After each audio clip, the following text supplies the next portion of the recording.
This year marks the 60th anniversary of diplomatic relations between South Korea and Canada. Today, officials from the two countries held high-level talks in Seoul to discuss ways to strengthen cooperation on economic security. Bae Eun-ji reports. Ahead of the summit between the two countries' leaders, on Tuesday, 4 high-level officials from South Korea and Canada's foreign and trade ministries sat down for talks.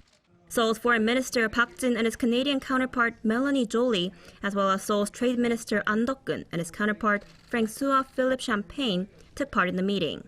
South Korea's foreign ministry said the 4 ministers shared their country's policies on economic security and that they exchanged views on ways to strengthen their partnership in various fields, including supply chains of key minerals and semiconductors, as well as green energy like hydrogen and natural gas. This was the first time that the meeting was held after the two sides agreed to establish this high-level dialogue in September last year, during a summit between the two countries' leaders. South Korea's foreign minister called the meeting historic, as this kind of 2+2 economic security dialogue is the first of its kind for both Korea and Canada with any other country.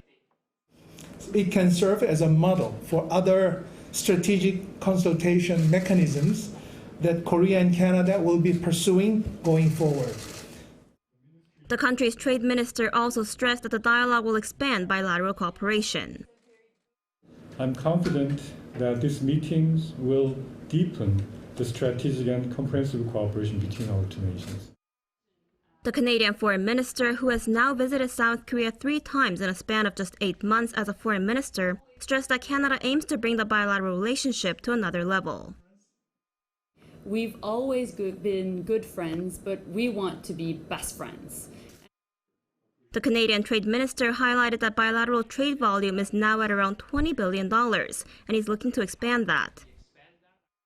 And I think what we want to build with our Korean friends is supply chain based on values, that would ensure more resiliency and less dependency on other regimes that would be less reliable.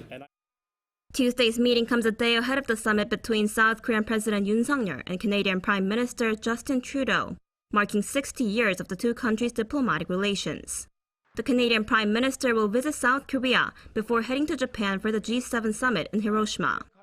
Bae Eun-ji, Arirang News.